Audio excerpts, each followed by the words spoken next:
세상은 하나님과 싸웠다 할까요? 세상은.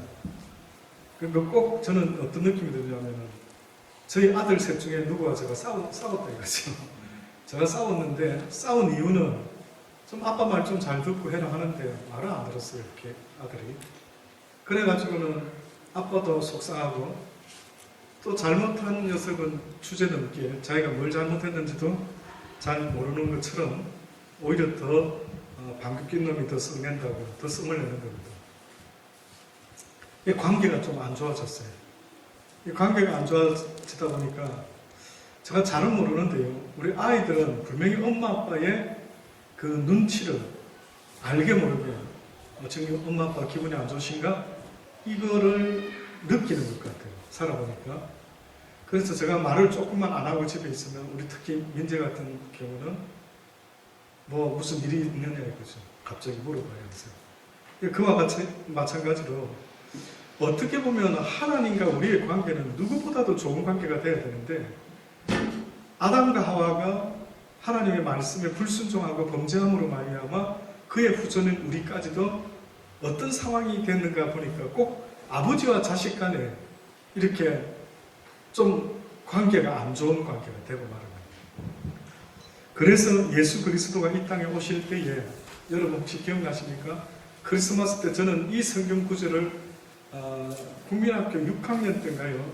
마지막 어린이를 졸업하는 그 때에 교회에서 선극을 했는데 제가 그 선극에 이거를 나레이트를 했어요. 그때 정확히 기억에 제가 천사 역할을 한 건지 그래서 그랬는가 정확히 제가 기억은 잘 안 나요. 근데 제가 맡은 선극의 나레이터 파트가 뭐였냐면요. 누가복음 2장 14절의 말씀입니다. 혹시 뭘까요? 지극히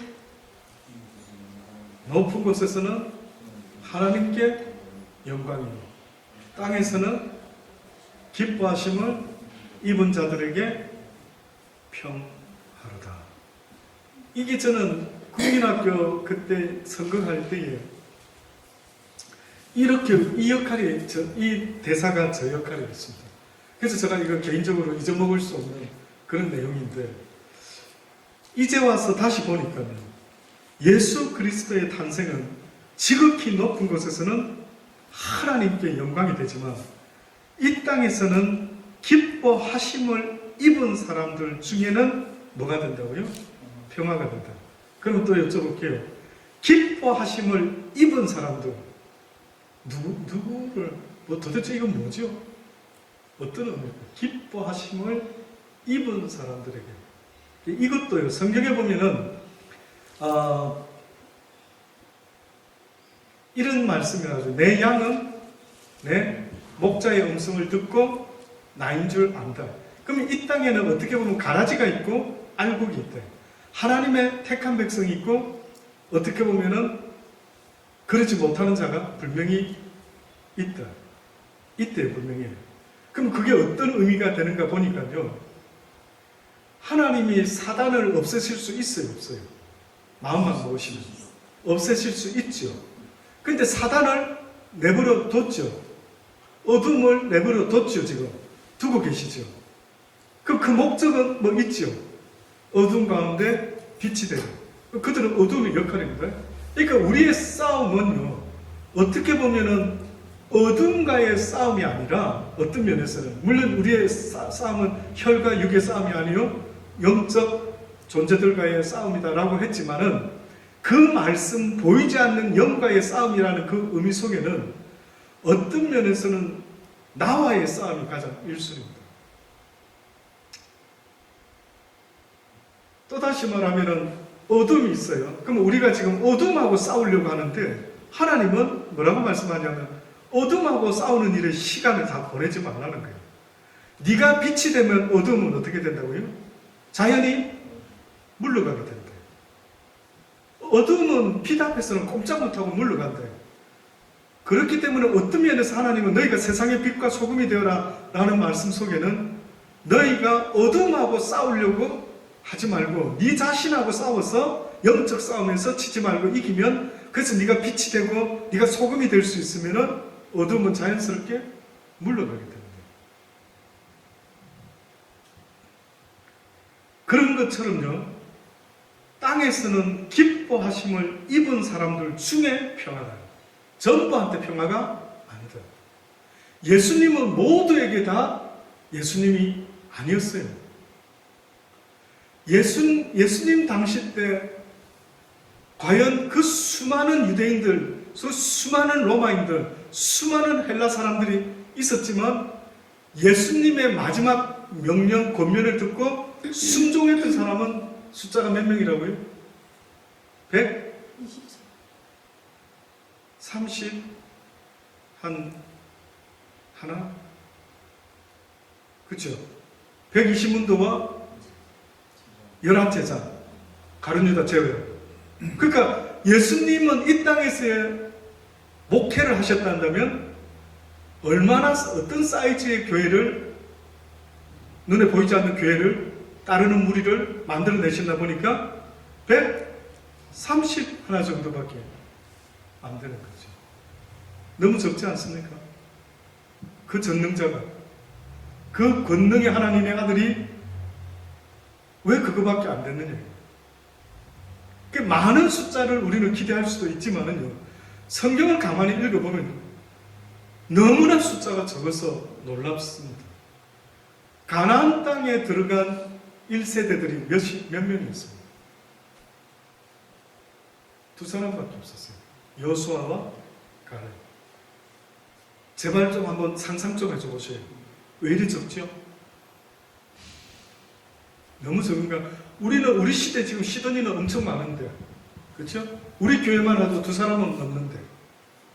근데 그때 그 사람들은 두 사람을 제외하고는 가나안에 못 들어갔어요. 그러면 그들이 하나님을 지식으로만 한 것이 아니라 경험했죠. 어떤 경험을 했습니까? 만약에 허전도사 삶 속에 그런 경험을 직접 봤으면 어땠을까요? 안 믿어지는 게 어렵죠. 10가지 재앙을, 12입니까? 10가지? 10가지 재앙을 다 겪었고, 홍해 갈라지는 걸 겪었고, 광야에서 반석에서 물이 나고, 옷이 헐지 않고, 신발이 닳지 않고, 그래 살아왔어요. 안 믿기가 어렵죠. 안 믿기가. 하나님 없어. 나 못 믿겠어. 이게 어렵잖아요. 그런데도 그 사람들은 못 믿었어요. 그러면 이거 배후에 뭐가 있는 거 안 같아요? 어떻게 이렇게 안 믿을 수가 있지? 그래서 어떻게 보면은 많은 다수가 하나님을 섬길 것 같은데도 불구하고 그렇지 못한 게 현실이라고 분명히 말씀해요. 그래서 많은 이는 모르겠는데 예수님이 태어날 때 하늘에서는 영광이요, 하나님께는 영광이요, 땅에서는 하나님 반대로 그의 기뻐하심을 입은 백성들이 이 땅에 있더라는 거예요. 그들에게는 뭐가 된다고요? 평화가 된다. 바로 그들이 여러분이 되시기를 주의 이름으로 축복합니다. 우리는 믿어진다. 그렇죠? 우리는 수많은 사람들 가운데 믿어지고 있는 거예요. 그래서 큰 교회도 갈 수 있는데도 어떤 면에서는 만약에 조그마한 교회에 왔다 할 때 저는 여러분이 저 때문에 왔다라는 생각보다는 하나님의 인도하심이 있지 않았을까. 그렇지 않고서야 큰 교회도 천지인데 어떻게 올 수가 있었을까. 이런 면에서 누군가는 기뻐하심을 입은 사람들인데 그 사람들에게는 예수 그리스도가 바로 평화다라고 그렇게 이야기합니다. 스가랴 선지자 아시죠? 9장, 스가랴서 9장 9절로부터 보면은 바로 그 예수님이 기뻐하심을 입은 사람들 중에 평화로 오셨다라고 말씀하는 것처럼 거기 예언이 되어 있었어요. 시온에 따라 크게 기뻐할지어다. 예루살렘에 따라 즐거이 부를지어다. 보라, 내 왕이 내게 임하였나니 그는 공의로우시며 구원을 베푸며 겸손하여서 나귀를 타나니 나귀의 작은 것 곧 나귀 새끼니라. 내가 에브라임과 병거와 예루살렘의 말을 끊겠고 전쟁하는 활도 끊으리니 그가 이방 사람에게 화평을 전할 것이요 그의 정권은 바다에서 바다에 이르고 유브라데 강에서 땅끝까지 이르리라. 그러니까 예수님이 어떻게 보면은 그 어느 나라보다도 강한 왕으로 이 땅에 오시는데 그분이 전하는 그 메시지, 그분이 통치하는 그 방법, 그분이 다스리는 그 모든 것, 이건 한마디로 말하면 뭐라고요? 평하다. 너무 멋지지 않습니까? 세상의 왕들은 자기의 왕권을 유지하려고 뭘로 다스립니까? 힘으로 다스리죠. 그게 우리가 섬기는 왕입니다. 그래서 저는 이스라엘 백성들의 가장 큰 실수가 뭘까요? 물어보신다면 이스라엘 백성의 가장 큰 실수는 하나님이 그들의 왕일 때 그냥 계속 킵고잉을 했었어야 되는데 어느 날 갑자기 세상 임금들이 좋아 보이고 강해 보이고 능력 있어 보여가지고요. 뭐라고 말합니까? 우리에게도 왕을 달라 그랬죠. 우리도 저렇게 왕이 있었으면 좋겠다. 그래서 결국 사울이라는 왕을 세웠지만 그도 역시 실패를 했군요. 그 다음 누굴 세웠죠? 다윗. 그도 역시 나름대로 애를 썼지만 파란만장한 자식들에게 쫓겨나가고 또 그러고 나서 솔로몬이 들어서고 또 결국은 또 남과 북으로 나눠지고 결국은 예수 그리스도께서 이 땅에 살렘의 왕으로 오셨다라고 성경이 말을 하죠. 그러니 저와 여러분이 하나님의 다스림을 받고 있는 크리스찬이 맞다라는 증거는 뭘로 나타나야 된다고요? 화평으로 나타나야 돼요. 평화하라, 화평하라, 하나가 되어라. 이 말씀할 때 우리가 그분의 다스림을 지금 받고 있다면 무슨 일을 하더라도 다툼으로 하지 말고 어떻게 하라고요? 화목함으로 해라. 대단하죠. 그러니까 화목이 어떻게 보면 화목이 크리스찬의 또 다른 증거가 되는 거예요. 내가 예수님을 믿는 증거는 화목인데 심지어 성경은 그 카트라인을 어디까지 화목해라고 말합니까? 누구와도 화목해라고요? 원수까지. 혹시 원수 있으십니까? 딱히. 그럼 원수 하니까 조금 너무 극단적인 표현인가? 조금 미워하는 사람이 있습니까 혹시? 그러니까 그 미워라는 기준은 제 어디 탁 넘어지면 가서 조금 밟아주고 싶은데 요 정도 느낌이 있는 사람이면 막 원수라고까지 표현을 안 해도 조금 마음에 안 드는 인간이 있다. 그죠? 있습니까? 무섭네. 저는 해당 안 되기를 개인적으로 무섭습니다. 무서운 거죠. 그런 사람들을 만나면 때로는 무섭습니다. 저는 그 어느 때 예수를 자꾸 저 딴에는 좀 부족하지만 믿어가면은요, 자꾸만 세상에서 살 자신이 없어지는 것 같아요. 저도 모르게요. 남들이 볼 때는 안 그럴 것 같아 보이는지 몰라도 저 개인적으로는요, 자신이 없어요. 아버지. 사람들을 상대하는 자신이 없다. 옛날에 그 세븐마일 비치라고 하는 영화 있었댔죠. 꼭 한번 보세요. 꼭 보세요. 정말 거기 누가 메시지를 아주 그 흑인, 그 억울한 누명 쓴 그 흑인, 정말로 그 예수님과 같은, 크리스찬의 아주 상징적인 모습. 저는 다른 이야기 다 잊어먹는데, 딱 또 그 말이 안 잊어먹는 거예요. 막 간수들이 보니까 이게 억울한 누명 쓰고 들어온 흑인이 맞아요. 덩치는 크지만. 야, 나가라. 막 간수들이 협동해가지고 007 작전에서 내보내려고 하죠. 근데 이 흑인이 탈옥할 수 있는데, 안 한다는 거예요. 그거 왜 안 하느냐? 그러니까 무섭대. 또 자기를 누명 씌우고 죽이는 저 수많은 저 거친 백성들, 저 하나님의 백성이 아닌, 그죠? 어떻게 보면 악한 자들의 사단의 백성이 되어가지고 나 먹고 살려고 남을 막 모함하고 죽이는 저들, 무섭다. 예수님이 느낀 거 그러신 거 아닐까? 그 시대에 막 예수님을 잡아 죽이려고 했어요. 그렇죠? 무섭대요. 저들은 어느 백성인가? 사단의 백성. 그러니까 악한 자의 그 백성들은 특징이 계속 남을 해코지게 하는데요. 저는 그 이슬람이라는 그 극단주의자들이 예외인지는 모르겠지만 그런 희한한 종교의 이름으로 사람을 죽이잖아요. 무슨 종교가 그렇지? 얼마 전에 또 이슬람의 그 인도 쪽인가 어디 쪽인가 자기 여동생이 유명 모델이라는데 오빠가 그쵸? 죽였더라고요. 마음에 안 들고 이슬람의 그 경전에 합당치 않다 해가지고 그가 경찰이 지금 잡으러 가고 잡혔는지 모르겠어요. 딱 둘 중에 하나인 것 같아요.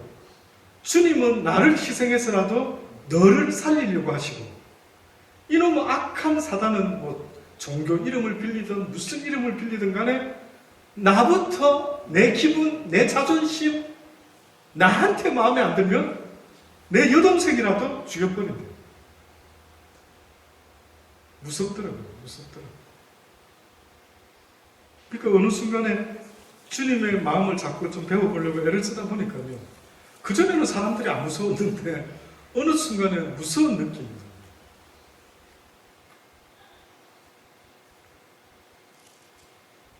주님은 온 세상을 왕으로 오셔서 정복하기를 원하는데 뜻밖에도 우리 주님은 그래서 주를 믿는 크리스찬들은 세상에서 보면 바보 같아 보거든요. 그냥 잡아 죽이면 죽고 있다. 한쪽 방 때리면 그냥 바보같이 또 맞고 가만히 있다. 화나죠? 그쵸? 어떻게 보면 일제 치하 때에 주기철 목사님을 비롯한 수많은 사람들이 크리스찬들이 막 일본군들한테 당하고 얻어맞고 끌려가고 왜 반항 안 하지? 왜 반항해서 막 이겨버리면 되지 않냐? 근데 우리가 그러고 싶어도 그 방법이 어떻게 보면 하나님의 방법이 아닐 수 있대요. 물론 하나님이 이래 해라!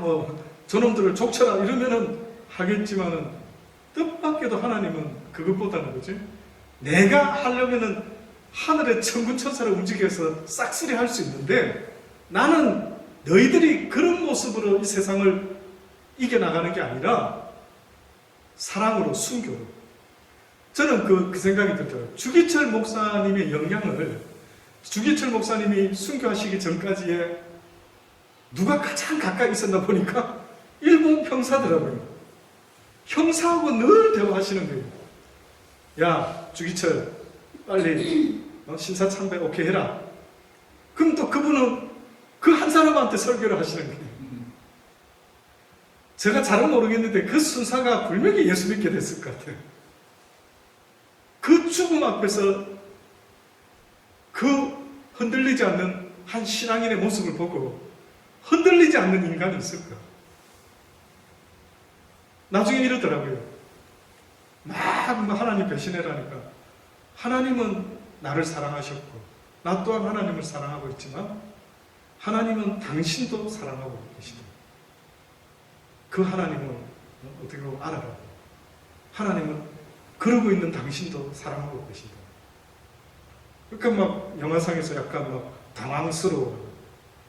나는 지금 자기를 죽이고 있는데 그 지난번에 그 어떤 누구죠? 어떤 경위 사형 언도를 받는 크리스찬이 누구 있었는데 그를 죽이는 그 사람에게 언도하는 그 사람에게 지금은 여기서는 우리가 서로 아주 원수와 같은 관계지만 바울이 스데반을 죽일 때 원수였지만 나중에 그가 하나님을 알고 나서 변화되어 나중에 하늘나라에서는 아마 그 두 사람이 가장 가까운 친구였지 않았을까.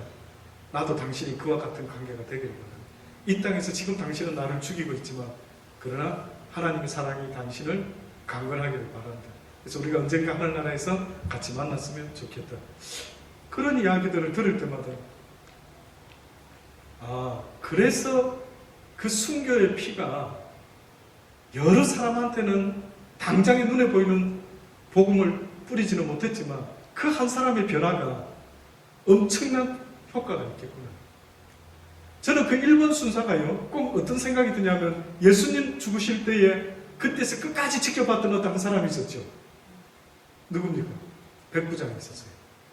성경에 보면은 예수님이 죽는 그 순간에 누군가에게 예수님이 엄청난 영향을 끼쳤는데 그 영향을 받은 사람의 입에서 무슨 고백이 나오는 줄 압니까? 그는 참으로 하나님의 아들이었다. 와. 그럼 나는 사실은 성경에는 그 뒤에는 안 적혔죠. 그 사람의 나중이 궁금한 거예요. 어떻게 바뀌었지? 우리 대한민국의 언더우드 목사님 어떤 분들 선교사들 처음에 왔을 때 지금 기억나는데 정확히 어떤 분인가 아마 그분 같기도 해요. 그분이 한국에 조선에 도착하자마자 복음을 제대로 사역도 못하고 순교를 하게 됐어요. 근데 그 순교 현장에서 그분이 죽으면서 남긴 하나가 있었는데 그게 성경책이 하나였어요. 근데 거기 사형 현장에 바울과 같이 있었던 그 사람이 그래도 웬 책이 귀할 때니까 이걸 주워가지고 문지방에 벽지로 쓰겠다라고 들고 간 거예요. 해가 막 온통 발라난 거예요. 종이처럼 쓰고. 근데 그거 넣어가지고 살면서 그걸 읽었던 거예요. 그죠? 이 스토리가 뭐지 도대체? 뜻밖에도 그도 생각 안 했겠어요. 모두가 죽음 앞에 두려워하는데 저 선교사는 왜 저렇게 죽으면서도 우리한테 뭘 전해주려고 저러지? 보니까 이 바이블의 이야기를 알려주려고 한대요. 근데 보니까 주인공이 예수님이래. 그가 누구길래? 그래가지고 또 복음이 그 순교의 피가 수많은 열매를. 그러니까 예수님도 어떻게 보면은 죽음으로 실패했죠. 실패한 것 같은데 뜻밖에도 수많은 사람이 그 의인의 죽음을 보고 많은 생각을 하기 시작했대요. 어떻게 죽음 앞에서 저래 담대하지? 어떻게 죽음 앞에서 자기를 죽이는 사람을 저주하지 않고 원망하지 않고 그를 사랑으로 용서하지? 결국 우리 크리스찬이요, 어떻게 보면 살아있을 때도 하나님은 그 모습을 가지라는 거예요. 언젠가 제가 지금도 기억이 납니다. 순교자의 상이 엄청 크겠구나. 야, 그러면 하나님이 최고로 기뻐하는 게 순교자인가? 그런 생각이 들었다. 근데 옛날에 한참 하나님 간섭을 받을 때에 뜻밖에도 뭐를 깨닫게 하시냐면 나는 너희가 나를 위해서 한 번에 죽어주는 거 그렇게 좋아 안 한다 했어요. 그거 대단한 건데 아무나 못하는 건데 그렇게 좋아하지 않는다. 오히려 살아있는데 오랫동안 살아줬으면 좋겠다. 그 대신 너를 위해서 살지 말고 나를 위하여 오랫동안 살아줄 수 있는 그 한 사람이 나는 더 필요하다. 그때 제가 생각을 바꿨어요. 그러면 어찌하면 좋지? 살아서 하나님의 영광이 될 수 있는 순교자의 삶. 너를 위하지 말고 나를 위하는 삶이 되어야 하십니다. 그래서 이 스가랴가 주님이 바로 그런 왕으로, 화평의 왕으로 오셨다라고 이야기를 해드렸습니다. 우리가 읽었던 말씀 방금 마태복음 5장, 이건 이제 한 예화입니다. 예화. 화목, 화평이 얼마나 중요한지요. 하나님과의 화평한 자는 사람과의 관계 속에서도 어떻게 해야 된다고요? 화목해야 된답니다. 근데 지금 우리가 방금 오후 시간에 읽었던 본문, 옛사람에게 말한 바 살인치 말라. 살인이 가장 나쁘죠? 누구든지 살인하면 심판받게 된다. 근데 너희들이 형제에게, 다시 말해서 교회 안에서 하나님을 안다라고 하고, 유대인들은 다 형제입니다. 그들은 한 하나님을 믿고 있기 때문에 유대인들 경우에 아마 이게 자연스럽게 와닿겠죠. 너희에게 이르노니 형제에게 노하는 자마다 어떻게 된다고요? 심판을 받는다. 형제에게 화를 낸 것뿐인데 심판을 받는다. 상상이 되십니까? 안 됩니다. 화내면 안 됩니다. 진짜 억울해도 참아야 됩니다. 화내면 안 됩니다. 형제에게 노하는 자마다 심판을 받게 돼. 형제에 대하여 나가라 하는 그런 자는 공회에 잡히게 되고, 미련한 놈이다 하는 자는 지옥불에 들어요. 그러므로 예물을 제단에 드리다가 형제에게 원망 들을 만한 일이 있는 줄 생각나거든요. 형제에게 원망 들을 만한 일이랬습니다. 그러니까 조금도 그런 거리를 만들지 말라는 거예요. 조금 더 의심의 거리, 오해의 소지를 남기면 안 된다. 잘 생각하셔야 됩니다. 때로는 여러분의 행동과 말 한마디가 오해의 소지가 있어요. 있을 수 있을까요? 없을까요? 저도 하도 옆에 사모는 늘 저보고 말을 좀 더 부드럽게 해요. 어떻게 더 부드럽게 합니까? 하는 생각도 들었죠. 저 좀 부드럽게 하는 편 아닙니까?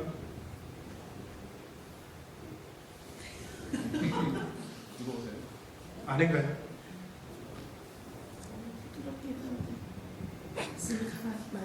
말이 좀 강해서. 그래도 저는 설교할 때만 강하지 보통 때는 웬만하면 부드럽게 하려고 무던히 애를 씁니다. 그러면 예를 들어서 저도 부드럽게 한다고는 했어요.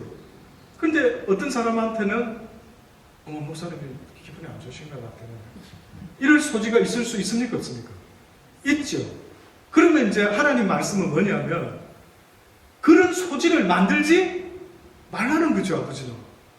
그럼 그 뜻은 다시 말하면 내 스타일대로 하지 말고 더 나처럼 더 부드럽게 웃으면서 더 좀 오버하듯이. 그럼 어떻게 보면 저는 어떤 생각이 드냐면 한국에서 종업원들 일하는 분들 백화점 같은데 뭐 차 타고 지하 주차부터 들어가면 어때요? 사람들 일하는 분들 봤습니까?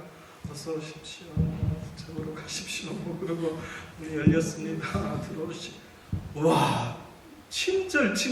최근에 저는 거기 몇 년 있다 왔잖아요. 와, 친절 교육을 어마어마하게 시키는 것 같아요.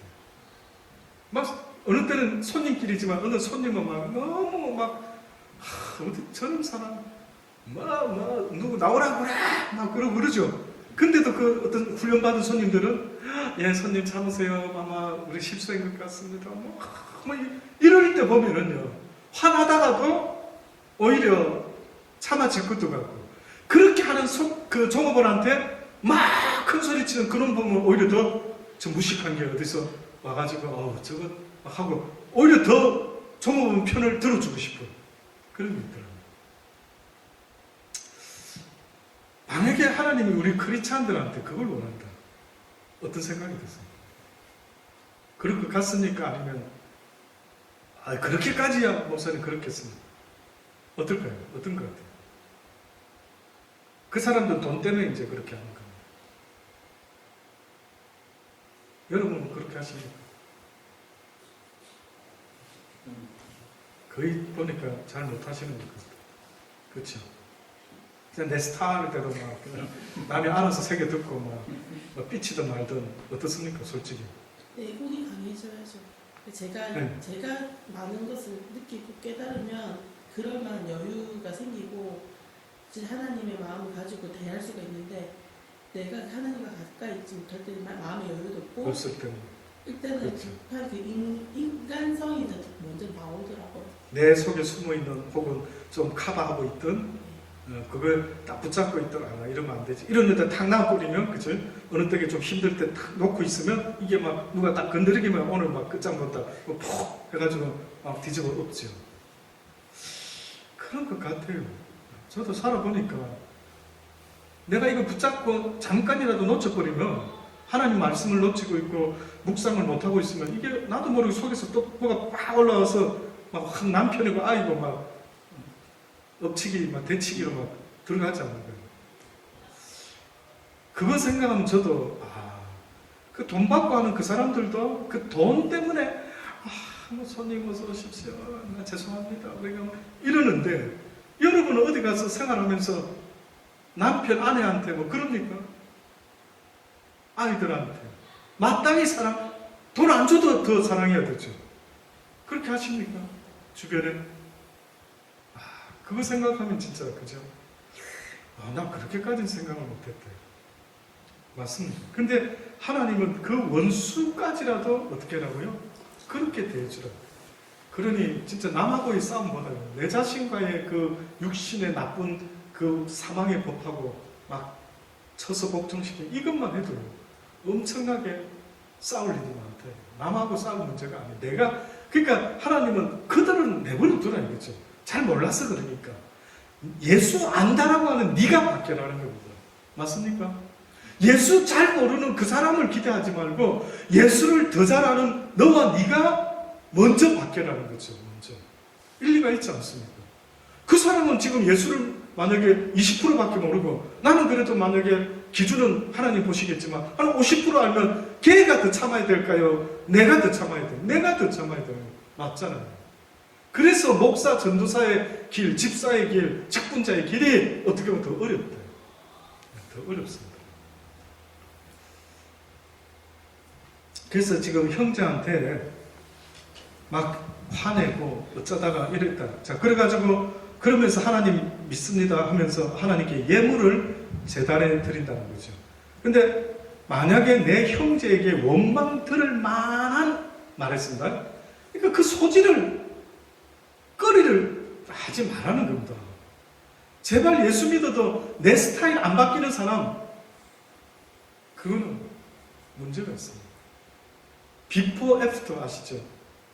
성형, 그 다음 다이어트, 비포 애프터 비교하죠. 그럼 혹시 여러분 그 생각해 봤어요? 예수 제대로 알기 전 교회만 왔다 갔다 할 때 아예 예수를 몰랐을 때 비포, 그 다음 예수 믿고 나서 애프터 달라졌습니까? 뭐 달라졌는데? 한번 말해보세요. 스스로 한번 평가해보세요. 아, 저는 뭐가 달라진 것 같습니다. 뭐 달라졌는데? 성격? 말투? 삶의 기준이 달라졌죠. 삶의 기준? 네. 그러니까 내가 바뀌었다 이거죠. 기준이 바뀌면서 바뀌어졌습니까? 일단 그 바뀌어야 된다는 것에 대해서 초점 많이 두고 옛날에 그렇게 살 수 있었는데 이제는 그렇게 이제 세상적으로는 못 살겠다라는 기준점이 이제 좀 바뀌는 거죠. 삶의 질도 많이 달라지고 예전에는 보이는 것이 중요했다면 이제는 보이지 않는 내면이 중요하다는 거를 이제 배웠으니까 잘 되지 않지만은 이제 달라지고 있다. 네. 그러니까 비포 애프터가 확실히 좀 내가 스스로 평가해봐도 남이 평가하기 좀 어렵죠. 조금 쉽진 않죠. 그 외모로 뭐 볼 수도 있고 알겠지만 만약에 10년 전 친구가 날 만났어요.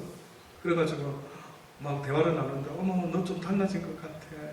예를 들었어요. 왜 내가 뭐 달라졌는데 너 옛날에 안 그랬는데 뭐 혹시 그런 거라든지. 그럼 주로 보통 친구 한 10년 전에 만난 친구 만났는데 만약에 친구가 허전도사라고 와 용우야 너 엄청 달라졌다. 사람 느낌이 좀 다른데 뭐 때문에 뭘 가지고 그럴까요? 만약에 잠깐 커피 한잔 하면서 말이 달라지고 느낌이 냄새가 달라졌죠. 그럼 그게 좀 표현하자면 어떤 냄새로 달라진 걸까요? 그 사람이 만약에 지금 우리를 10년 후에 만났다가 어머 최 집사님 아니, 내가 아는 옛날에 최동환 저 사람 저런 사람이 아닌데 달라졌다. 그럼 뭘 갖고 달라졌다고 나를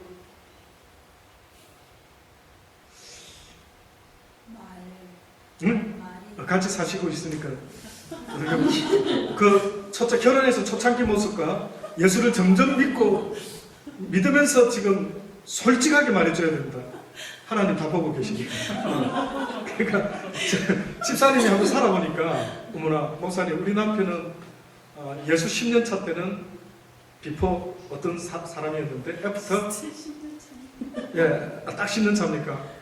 애프터 되니까 뭐 진짜 이거 달라진 것 같아요.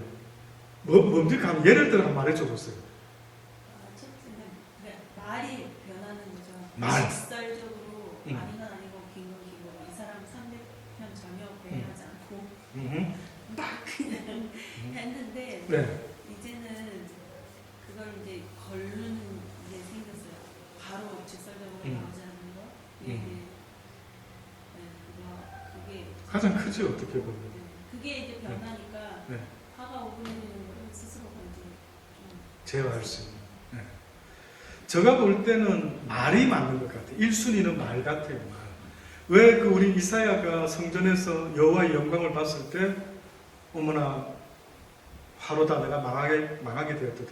그때의 우시야 왕 때랬죠. 우리 수요일 날 오신 분은 들었는데 그 우시야 왕 때가 어떤 때랬습니까? 우시야 왕 때에 스가랴 선지자가 있었는데 그가 하나님 말씀을 배우고 익히면서 아주 강성한 나라가 되어갔죠.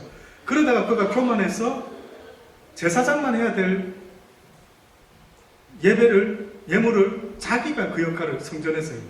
그러다가 그 자리에서 하나님께 침을 당하는데 문둥병이 돼버렸죠. 그러다가 문둥병을 살다가 죽었어요.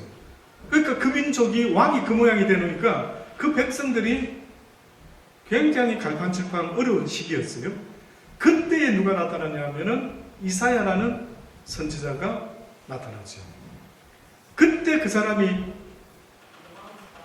주의 성전에서 하나님의 영광을 보고 고백하기를 내가 입술이 부정한 백성들 가운데 입술이 부정한 상태의 주님을 보게 되었다. 망하게 되었다. 이러죠.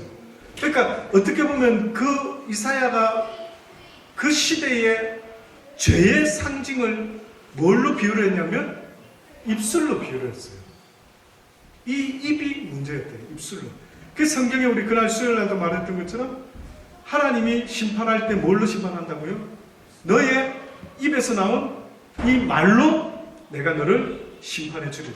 자, 이렇게까지 말했단다면 그 제단 숯불을 가지고 입술에 대니 네 죄가 사해졌대.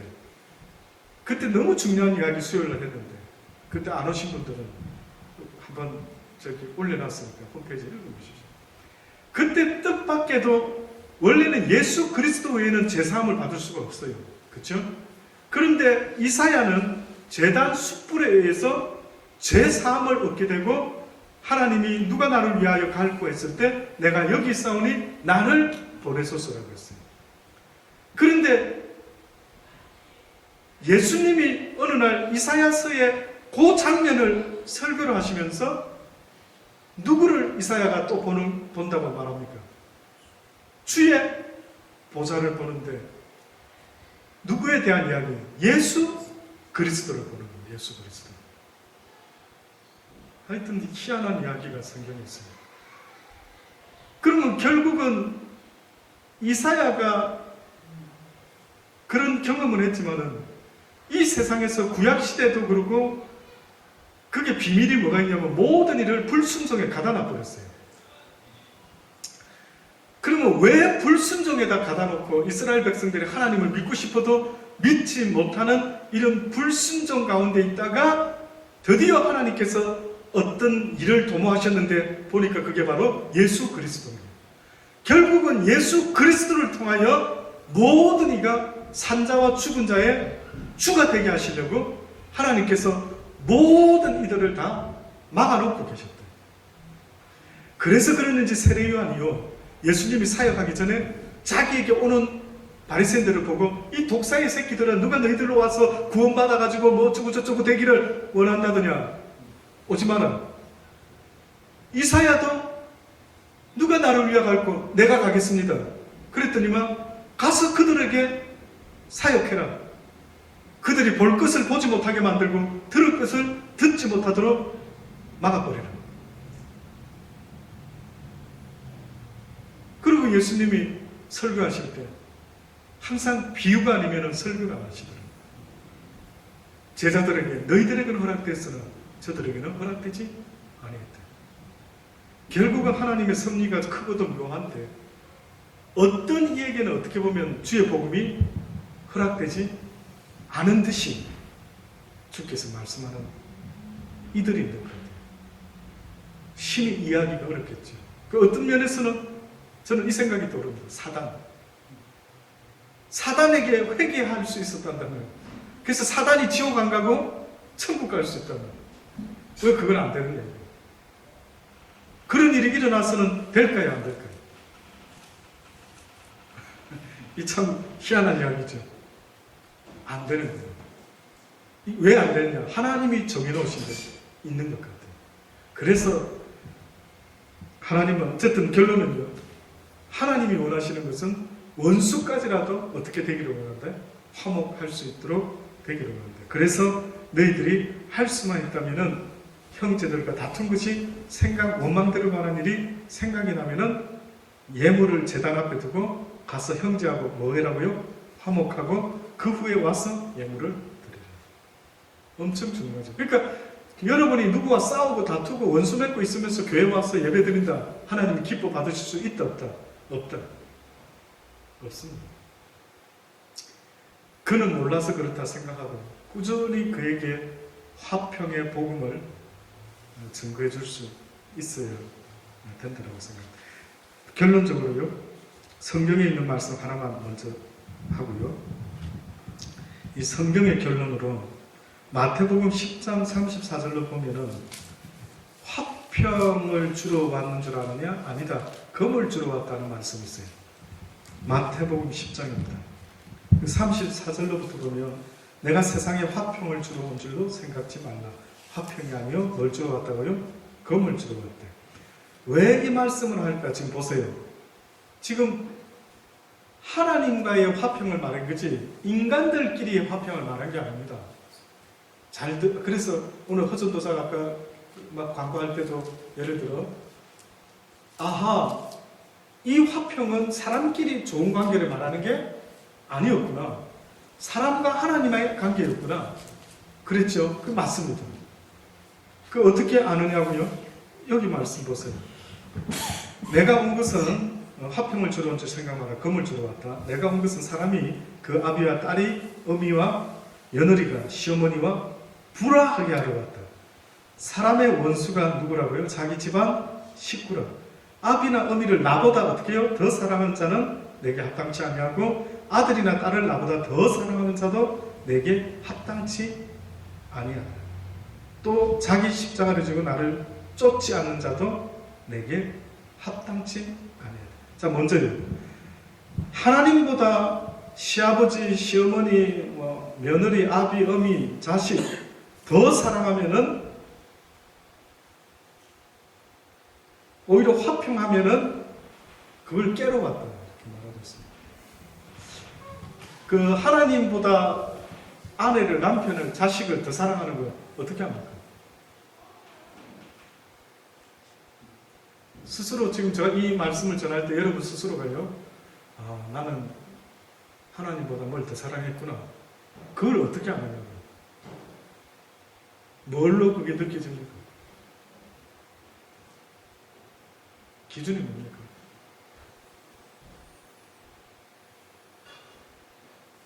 내 마음대로 안 돼. 네?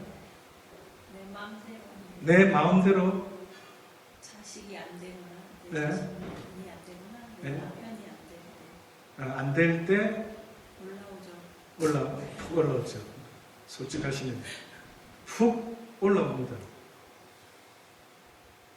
그러면 내가 내 뜻대로 안 돼서 자식이 내 뜻대로 안 되는데 보니까 열이 받쳐서 훅 올라왔다. 그러면 성경에는 뭐라 말하죠? 하나님은 화내지 말라. 내게 맡겨라. 그도 내 아들이요. 그도 내 딸이요. 너도 내 딸이다.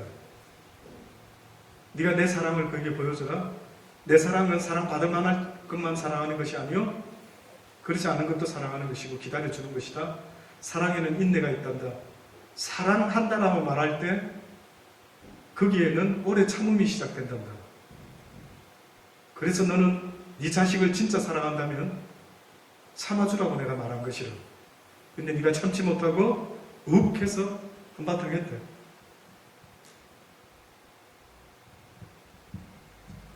결국은 방금 이야기한 것처럼요. 나를 화나게 하는 것이 뭔가라고 보세요. 이야기하셨기 때문에 제가 이렇게 말씀드립니다. 뭐가 날 화나게 하죠? 화나게 한다는 말은요. 내가 그 마음이 그쪽에 있다 없다? 있다. 애증이 있다 없다? 있다. 인정? 애증이 없으면 화낼 일이 있을까요 없을까요? 옆집 아이가 지금 엄마 아빠한테 참 잘 못하고 살아간다.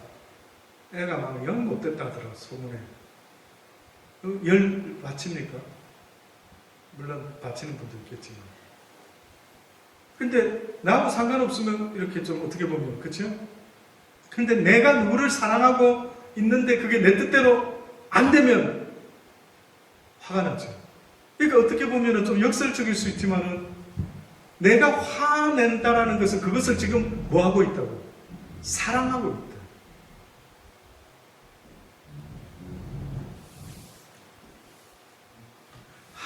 하나님을 사랑한다. 이거 어떻게 확인되죠? 자, 누가 잘 한번 요것만 하고 마치겠습니다. 정답만 나오면 바로 마치겠습니다. 아름다운 시 한 편 읽어드리고 마치겠습니다. 자, 자식을 사랑하다 보니까 열이 받쳤어요. 그쵸? 사랑해 엄마. 말 안 듣고, 엄마 말 안 듣고 만약에 저희가 저러면 안 되는데 화가 막 나가 안 되겠다. 막 적당히 사랑을 가지고 훈계를 했어야 되는데 하다 보니까 사랑은 언제간다고 감정이 나와가지고 막 5대, 6대, 7대 막 회초리를 때렸다. 자, 그러면은 마음이 너무 가 있어서 그렇죠. 그럼 만약에 여러분이 하나님을 사랑한다. 그럼 어떤 일이 벌어지냐 이거죠.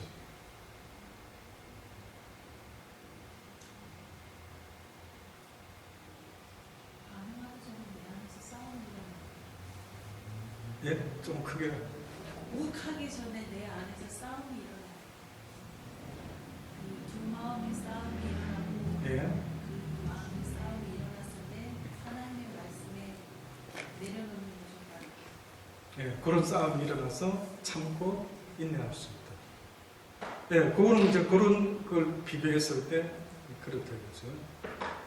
그러면 그거 조금 그 이야기를 달리 조금 표현을 하자면, 내 아이가 사랑스러울 때는 걔가 잘못되면 화가 나고 말 안 들으면 화가 난다 이거죠.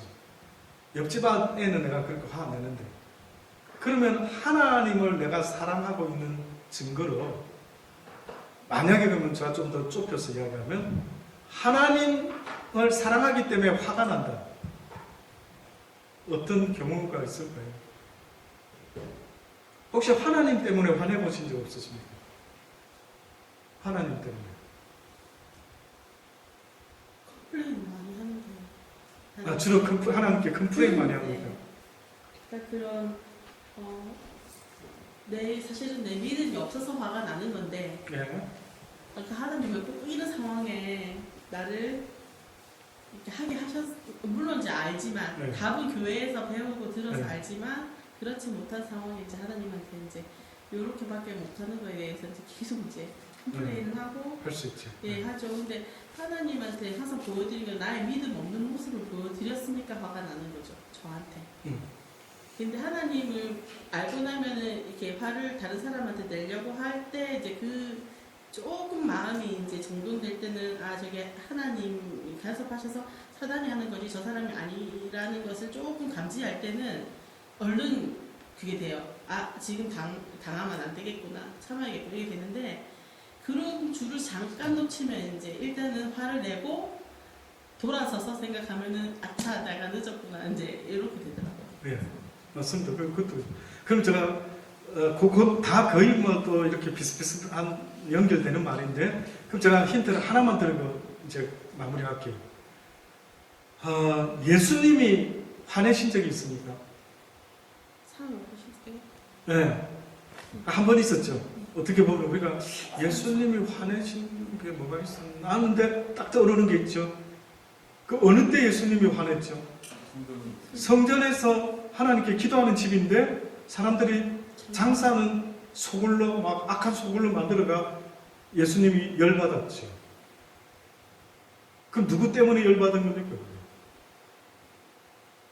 예수님이 원래는 열내는 분이 아닌데 조금 어려운 화를 내셨죠? 그 누구 때문에 냈습니까? 하나님 때문이죠. 하나님 때문에. 하나님이 이렇게 왜곡되어서는 안 되는데, 하나님이 이렇게 잘못 전달되어서는 안 되는데, 이 만민이 기도하는 집인데 왜 저들이 하나님의 집을 갖다가 이렇게 아주 악의 소굴로 만드는 거야? 이래서 한번 화를 내셨죠. 거룩한 분노라고 표현을 하죠. 그렇습니다. 어떻게 보면은 저와 여러분이 세상 살아가면서 나의 유익을 위해서는 화를 내고 하지만 하나님의 유익을 위해서 어려운 분을 낸 적이 있는 거예요. 예를 들어서 저들이 하나님을 알지 못하니까 저렇게 사단에게 억울하게 당한다. 내가 저들에게 어떻게 하면 복음을 전해줄 수가 있을까? 화가 난다. 저들이 하나님을 알았다면 저렇게까지 하지 않을 텐데 저들이 하나님을 모르다 보니까 막 저런 일을 겪는 게 아닌가. 과연 어떤 때에 우리가 어려운 분을 내야 되는지를 여러분 생각을 한번 해보실 수도 있어야 된다고 생각이 듭니다. 그래서 결국은 아비나 어미나 나보다 더 사랑하는 그 무엇이 있다면 나는 오히려 너희들에게 금을 주러 왔다라고. 그러니까 여러분이 정말 화를 내야 되고 해야 될 거는 하나님 없이 잘 먹고 잘 사는 일, 이건 하나님이 금을 주러 왔다. 하나님 없이 행복한 일, 하나님과 관계되지 않는데 엔터테인먼트를 통해서 만약에 행복이 나는 너무 행복해 이런 일이 있다면 그는 지금 하나님 앞에서는 엄청난 뭔가 문제가 있는 거죠. 그럴 수가 없는데 그걸로 위로 삼고 있다면 분명히 문제가 있습니다. 여러분이 잘 아는 평화의 기도 한번 읽어드리고 마치겠습니다. 주여 나를 평화의 도구로 써주소서. 마음이 있는 곳에 미움이 있는 곳에 사랑을, 상처가 있는 곳에 용서를, 분열이 있는 곳에 일치를, 의욕이 있는 곳에 믿음을 심게 하소서. 주여 나를 평화의 도구로 써주소서. 오류가 있는 곳에 진리를, 절망이 있는 곳에 희망을, 어둠이 있는 곳에 광명을, 슬픔이 있는 곳에 기쁨을 심게 하소서. 위로받기보다는 위로하며 이해받기보다는 이해하며 사랑받기보다는 사랑하며 자기를 온전히 줌으로써 영생을 얻게 때문이니 주여 나를 평화의 도구로 써주소서. 기도하시겠습니다. 하나님 그렇습니다. 저희들로 하여금 피스메이커가 되어라고 너희들끼리 지내라고 하는 말씀이 아니라 하나님과 친한 자들이 되어야 될 것은 아버지 말씀해 주시면 감사합니다. 하나님 없이 우리끼리 엔터테인먼트 하며 우리끼리 서로 주고받고 친교하는 자들이 되지 말게 하시고 항상 주님과 함께 더불어 평화할 수 있는, 그래서 그 평화를 누릴 수 있는 저희들이 되게 도와주옵소서. 주신 말씀 붙잡고요. 우리 잠깐 한번 1분만 기도드리고 마치겠습니다.